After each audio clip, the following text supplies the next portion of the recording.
All right, so this is a brainstorm, brainstorm theory podcast, which basically just means that I'm putting forth a lot of new ideas, even fairly spontaneously, and have not arrived at hard conclusions and things are subject to change. But basically, what I'm working on right now is revamping the Electra engine for personality types in the AIs that you talk to. So the challenge, of course, which is presented by complex conversation, is that different people appreciate different things, and it strongly is what contributes to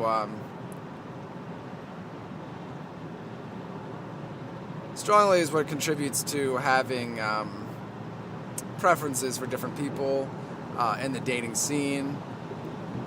And of course, the dialogue tone system, basically anything on the sliders from mean to friendly, crude to clean, serious to funny, and so on and so forth, with the 6 different sliders, determines how the player interfaces with the different ways they can say something, which should have a very strong connection to their personality.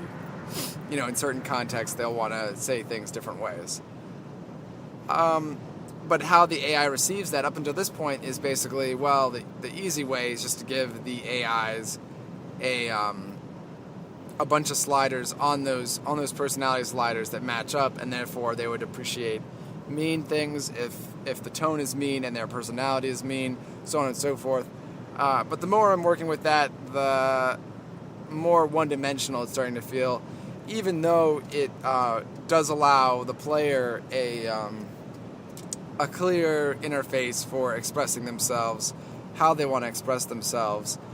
It doesn't necessarily mean that the AI's personality feels very deep in their response. So up until this point, it's basically been you test out a bunch of emotions, and by emotions I mean tones, all these different sliders. You test out a bunch of those on a new girl that you meet, and you will kind of quickly realize which emotions she's reacting the most positively to, and then you just kind of keep trying to do those, which isn't bad. It's definitely a more advanced system, but it does basically mean that you gotta learn how an AI works, and then just kind of exploit those aspects, or continue to do those types of tones, and it'll always go positively, or as positively as it can.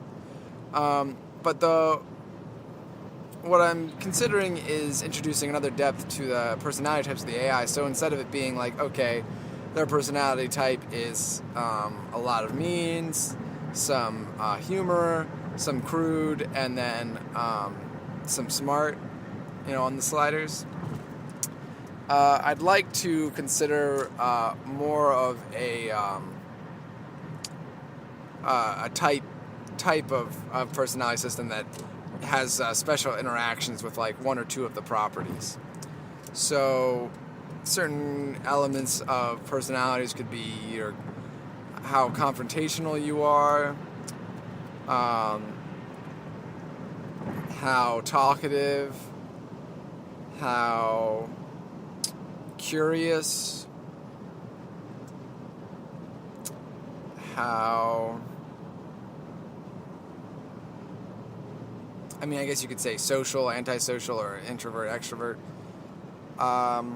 Those sorts of things, which in some ways are tone neutral, but they have associations with tone. So a extrovert might be more friendly. They might be maybe slightly more on the dumb scale. I don't know. I'm very extroverted. They might be... or as far as tone appreciation goes, they might appreciate dumb more.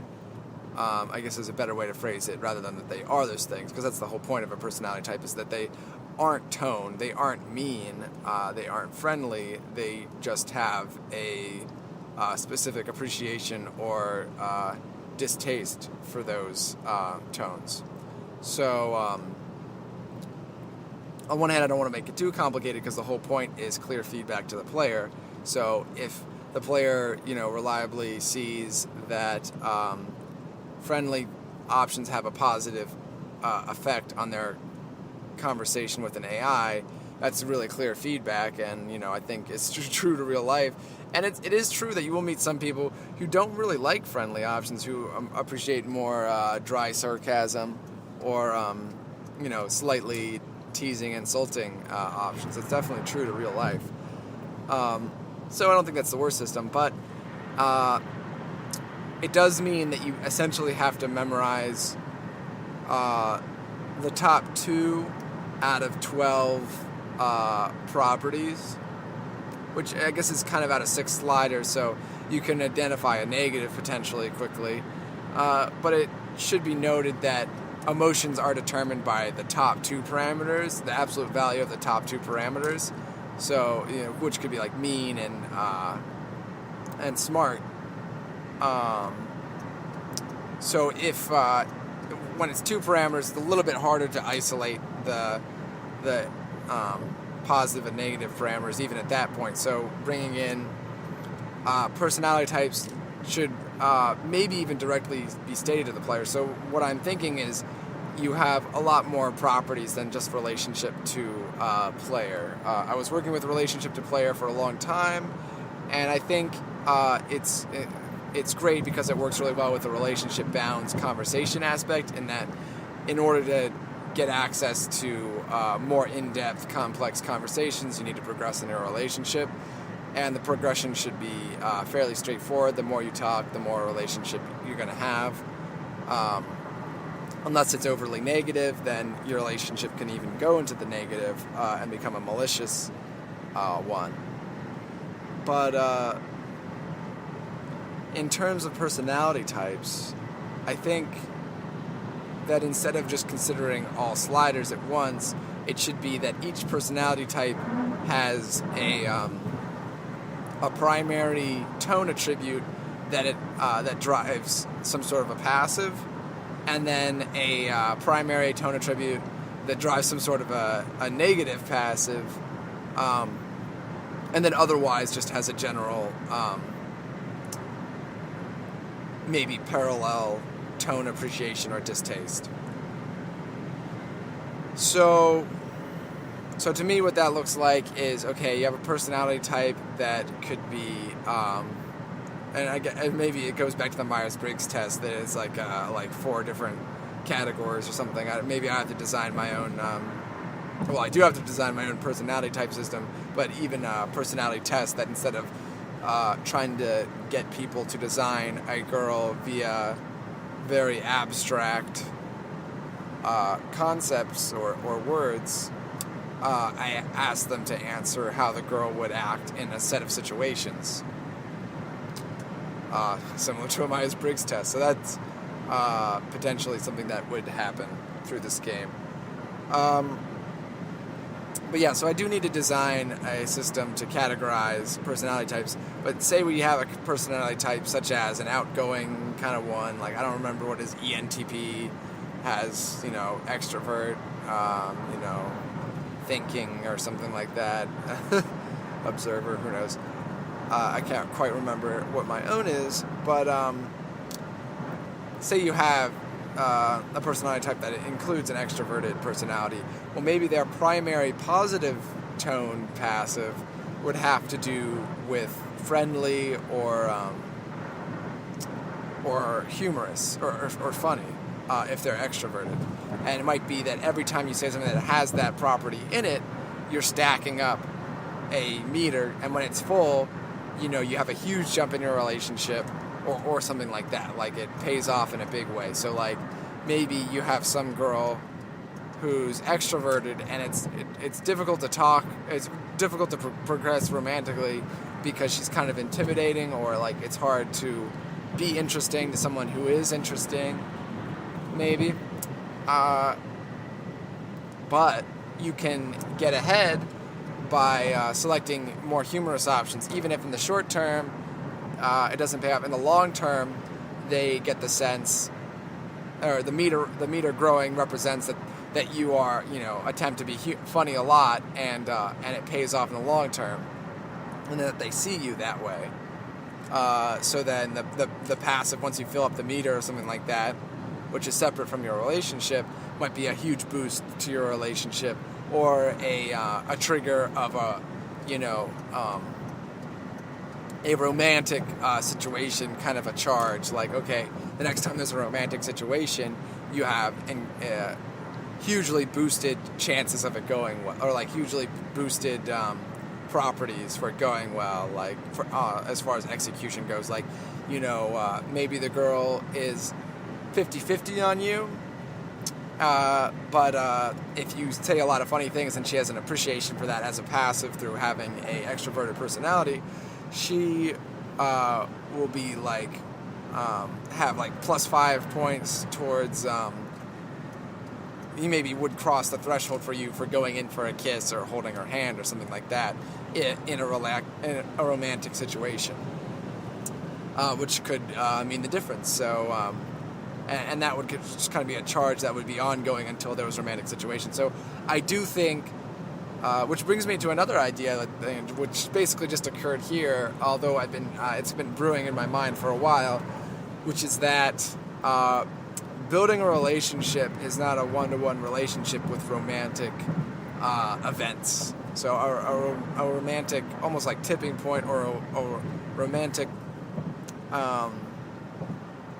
action. A romantic action requires, it's a prerequisite to have a relationship in order to have a romantic action or event take place. But romantic events do not take place in many situations. So like in a crowd of people is not a great place to attempt to kiss someone for the first time. There's a lot of moving parts as to why that is. A lot of social pressure, a lot of, you're putting someone in a very complicated situation and they probably don't know that's coming. So it's like, whoa. I remember back in high school there was a time where I was in a musical theater show, play, or something like that, and I was the choreography was for me to dance with some girl that I found very attractive, and I had a strong impulse to want to lean in and kiss her at one point because we were like dancing very closely, and I thought I was reading a lot of body language that indicated that she was kind of like looking deeply into my eyes for long periods of time, and smiling a lot. And I reflected afterwards, maybe I should have tried to kiss her, but very risky because you're surrounded by a lot of people, and it's not like I was asking her permission, or would have been in the proposed alternate universe in which I did go for a kiss or something like that. So there's a situation. So what that means is that I really like the idea potentially of there's a passive meter that you build up that's based on their personality type, that trigger that if you build up the meter all the way, you get a basically a charge of charge is a weird word for this. Maybe a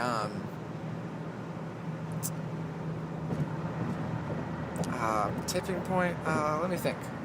It's a term that needs to describe the potential, the increased potential for a romantic. So like opportunity charge, or opportunity,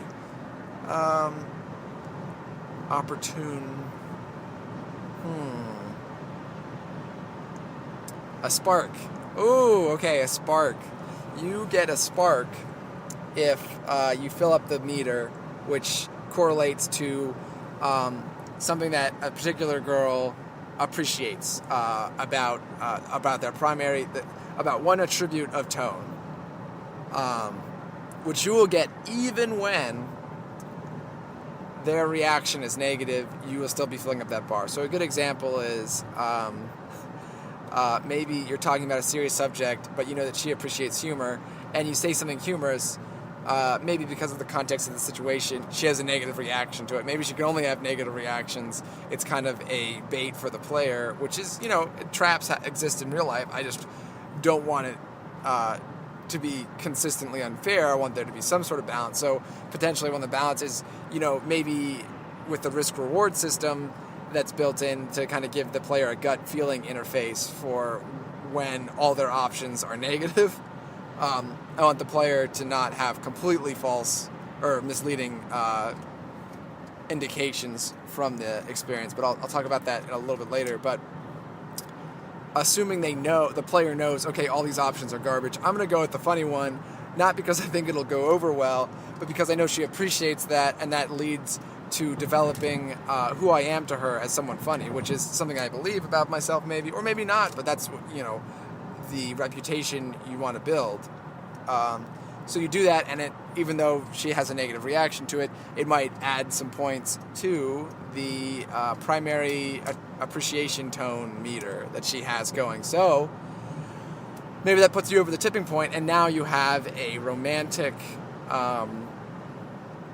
spark. You have the spark. The spark means that given a romantic situation, you have greatly increased chances for having a successful romantic action. I like that. I think that would be really, really cool, which is basically that developing a relationship is great, but establishing yourself as someone who she specifically likes for a trait that she just appreciates as herself, connected to her personality, her type. Her type is you, essentially. You don't have to be someone's type in order to date them, but I do think that if you excel at something that somebody really likes, then it makes sense that you are primed, you have a spark potentially to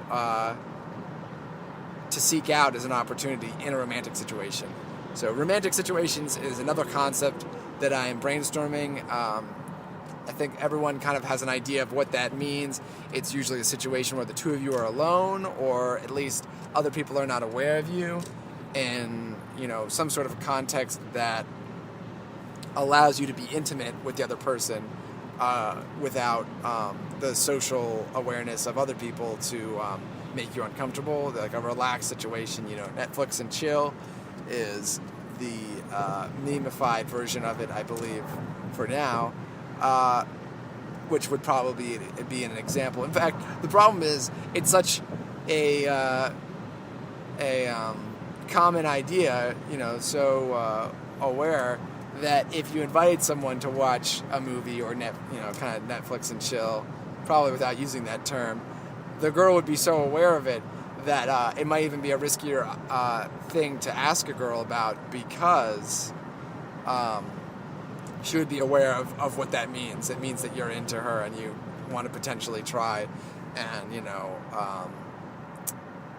sit next to her on the couch or, cuddle up and try to kiss her. So that would be a romantic situation in which, if you have achieved the spark, if you have earned the spark by displaying the attribute that she appreciates, even potentially at your own short-term expense, then that will make that go way better. It could improve your chances, or upgrade, maybe instead of going for a hand holding, you can go for a kiss, or instead of going for a hug, you can move your hand over her thigh or something like that. But that is a brainstorming theory session. I hope you enjoyed that. If you liked other types better, let me know. Thanks.